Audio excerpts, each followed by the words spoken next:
Hello and welcome to the 15-minute show, part of the Arsenal Therapy podcast. As always, I'm your host, Adam Keys. Thank you for joining us today.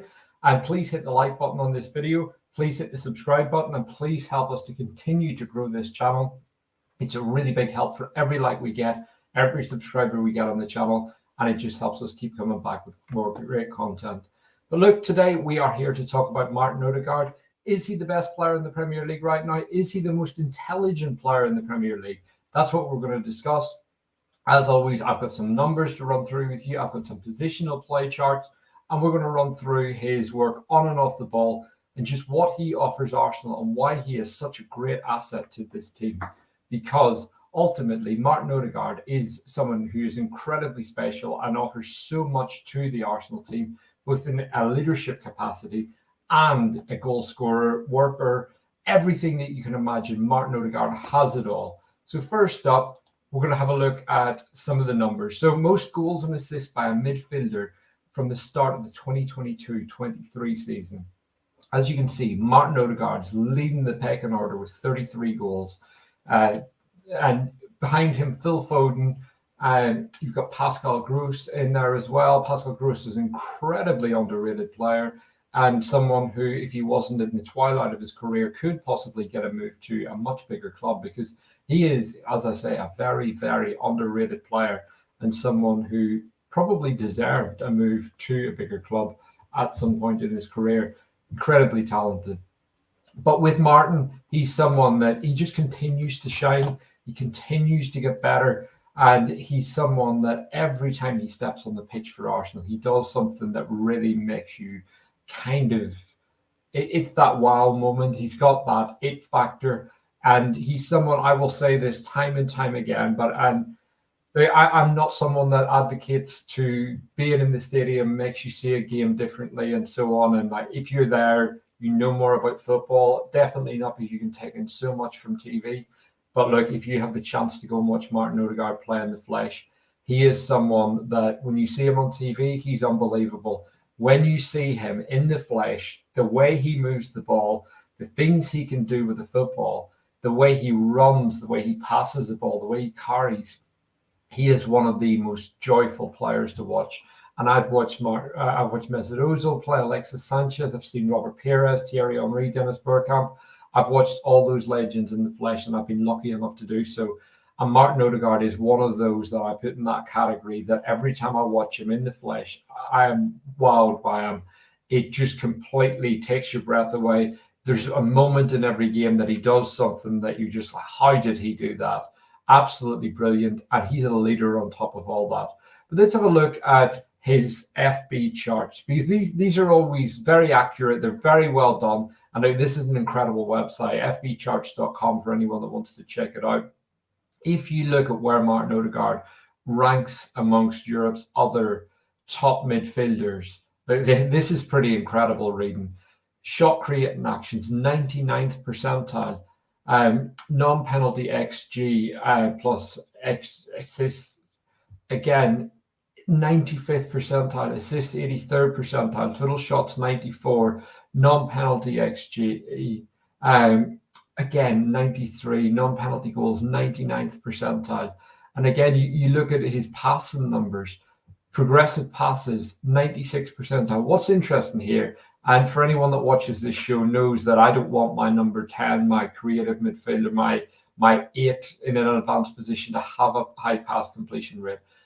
A player in that advanced of a position having a high pass completion rate generally means that they're not playing risky passes. They're not splitting the lines. They're not doing the things that you want to see from your creative player. And again, Kevin De Bruyne has said that it's the most useless stat in football because it rules out the progressive nature of that role, the high risk, the creativity, the thing that opens up games and it gets people off their seat, that kind of passing.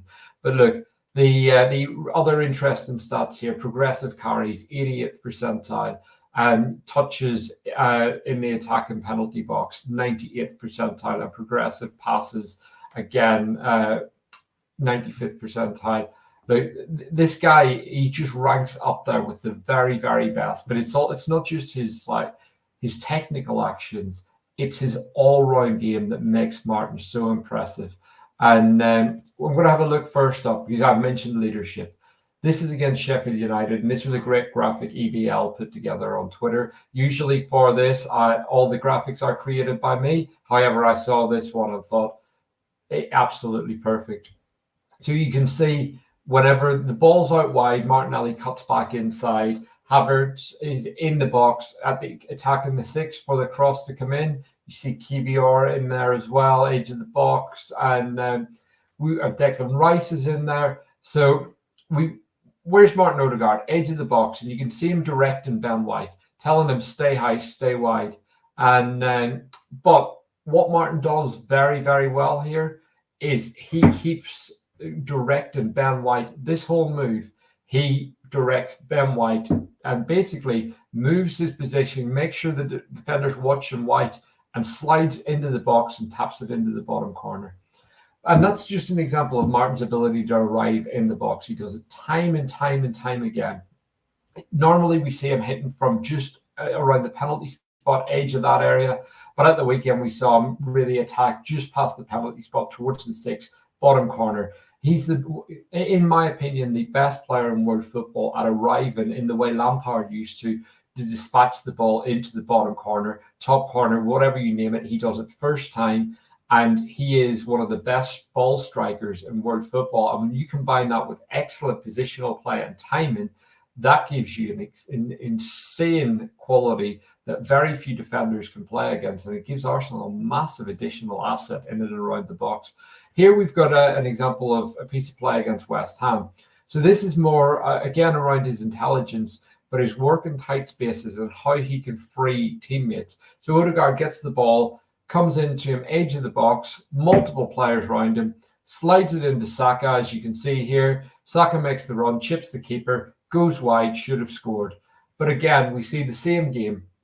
Odegaard gets the ball, and he's now playing this deeper role. So the previous graphic is where we saw a lot of him last year, which is close to Saka, two of them playing very short football and playing almost a small-sided game between them. Now we're seeing Odegaard drop deeper. He's got a lot more space to work with. It does mean he's not playing in an advanced area as often. So the goals probably aren't going to come with the same frequency as they came last year, but it doesn't seem to be hurting him right now.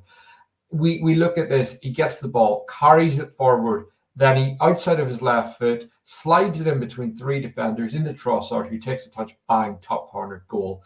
Put Arsenal 4-0 up in that game. Again, same game, Martin Ødegaard in a deep position, this time less central, more in the 8 role, gets the ball, again, outside of the left foot, one long pass through to Saka, and Saka gets the ball. You can see the solid arrow here in the middle graphic is where he passes the ball. The dotted line is where Saka makes his run. And then, as we can see, end result, Saka absolutely killed the game for Arsenal, put it to bed. And again, Martin Ødegaard just splitting a defence with ease. And here we see against Burnley, Martin Ødegaard again, multiple players around him inside the box, slides that ball in through 3 men again. Saka gets it, takes a touch with his right, as you can see, pushes it with his left onto his and smashes it into the top corner on his right foot again. But it's this understanding between those two players that really makes Arsenal such a difficult team to play against.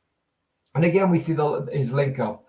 Floating around the pitch against Newcastle, Saka plays a lovely ball into him, and the two of them, Odegaard ends up turning, carrying, backheels it into Saka, who plays that cross into the box. But these are the examples that we see of Odegaard, of the very quick footwork, the intelligence, the ability to keep his place in the team, keep his area and dominate his zone, but also slide into other areas, as we have seen here, taking up the position Saka usually would.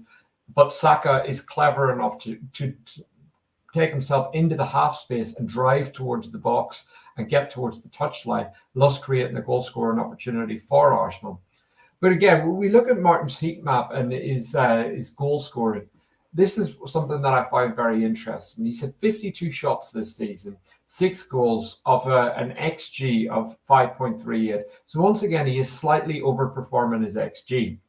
But if you look at how clean he strikes the ball, you look at the positions he takes up, it's not surprising he's outperforming his XG. Where players typically massively outperform their XG is if they're shooting from long range. But if you look at the balls on the screen, black and white balls, they're on the left, the ones that have actually gone in. Look at the areas where he's shooting from. If you keep arriving in these positions time and time again, and you're a clean striker of the ball, you will score goals, especially when you've got players like Bukayo Saka, Martin Ødegaard, Declan Rice, Kai Havertz around you that are all creating chaos for the opposition. They're all delivering, they're all playing intelligent passes to you. And again, we look at where he shoots on goal. And what's interesting here is the number of shots that actually go towards the corners. So of the shots he's had on target this season, there's only been 6 of them that have actually gone into the middle third of the goal, which would be the easiest area for the keeper to save. His goals this season have all come right in the corners, and they've all come low. So that means by logic and by history, we're probably going to expect a few top corners from Martin very soon, because we saw them last year. We saw the ease at which he puts the ball into the top corner. He is someone that can shoot and put it anywhere on the goal. And goals are starting to come. They were a bit slow for him at the start of the season, but he is really starting to fire now. And it's taken a bit of time to get going, but we're seeing Martin Ødegaard fully arriving now and being the player that we know he is. I think earlier in the season, he was let down a bit by his teammates. He was creating a lot. He was getting into great positions. And things weren't fully clicking for Arsenal in the final third in the way that they have been pushed to buy. We were getting through games. We were dominating a lot of possession. We were solid at the back. But we were a good side. We just couldn't quite get over the line in certain situations. But when you compare Martin Ødegaard to some of Europe's top midfielders, and these numbers are quite interesting, because Bruno Fernandes is a pure output player, and Martin Ødegaard's only created 7 less chances than him.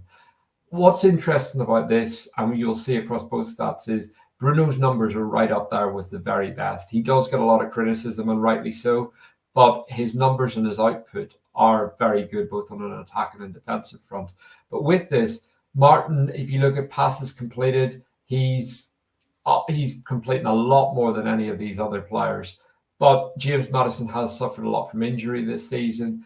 And again, Martin's passing accuracy is up there with Phil Foden, despite making more through ball attempts than anyone else and creating more chances. So when I said I don't want my attacking midfielders, my 8s, 10s, to have a really high pass completion rate, whenever you look at the number of chances created and through balls attempted and still to have that level of accuracy, now that's something else.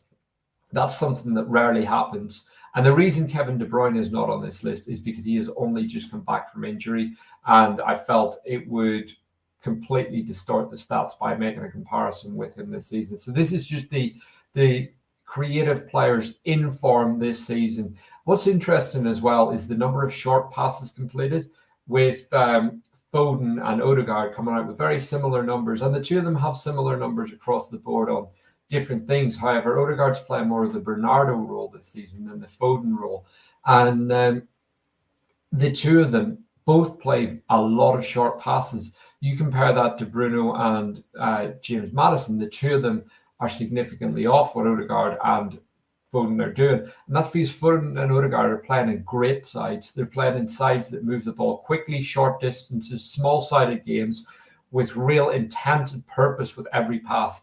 And that's very different to what we're seeing with Man United right now. Spurs are playing a much more transitional, open game, very exciting to watch, but it's very like Arsenal 2 years ago when we were gunning for top 4.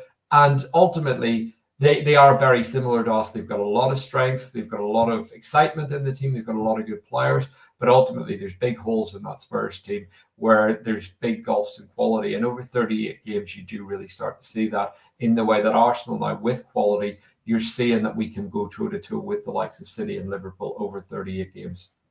But again, on the defensive side, this is such a big part of Martin's game, because we see him, he runs and presses right until the very end of games.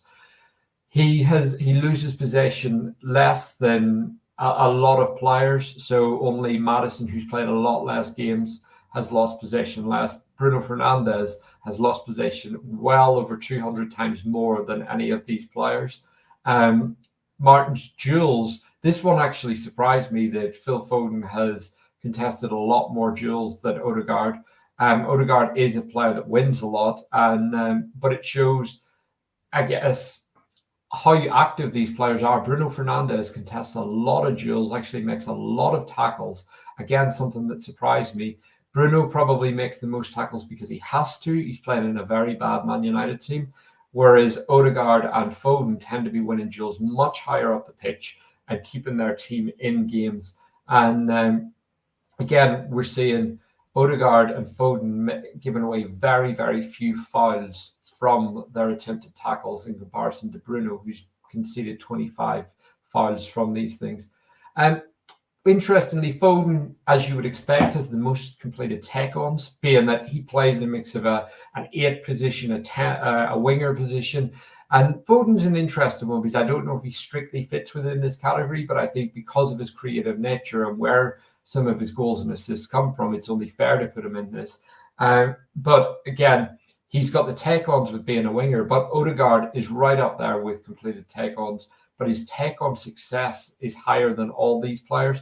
Again, he is just an exceptional footballer. Ground duels won is right up there with the very best. And ultimately, Martin Ødegaard is a player that just offers so much to the Arsenal team, and is someone that he runs for us, he works for us, he leads. And between his technical capacity to dictate games, operate from deep, do everything around the pitch in the first, second, and third phase of the game, and then keep running. We see games, it'll be the 95th minute, Arsenal 5-0 up. Odegaard's the one still leading the press. He's still encouraging his teammates to go. And this is the difference between Odegaard and the likes of Emile Smith-Rowe, who has dropped off significantly in recent years. Smith-Rowe doesn't work off the ball. He doesn't track his man. He doesn't do the running that an Odegaard does. And this is the reason why whenever people talk about could Odegaard be replaced, I've seen on Twitter people saying that Martin Ødegaard is a player that Arsenal could upgrade on. Yes, there's maybe some elements of Odegaard's game that you could look at someone else, but will you get the all-round ability that comes with Martin Ødegaard?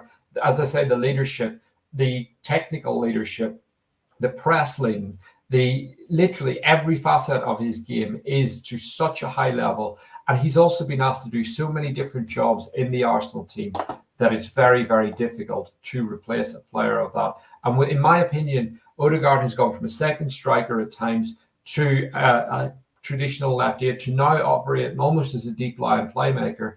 And still he's getting goals. He's still leading the press. We see him in possession. He drops deep to get the ball. The minute we switch and we lose the ball, Odegaard becomes the highest player on the pitch and becomes the leader of the press. And him and Kai Havertz in a 4-4-2 press down every man, and we do it in zones of 4. So we'll have Odegaard and Havertz and 2 others attacking those players, man-to-man press. And then on the other side, the same, where we have 4 players. And this allows Arsenal to conserve energy and press and tackle people in packs. And that's what allows us to really keep that dominance and aggression up for the full 90 minutes. But look, give us your thoughts on Martin's performances this season. Please drop a like on the video. Please hit the subscribe button. And please join us again on Tuesday for another 15-minute show. Thank you to everyone that's joined us today. It's been great having you. And we'll be back again on Tuesday with another show. Thank you.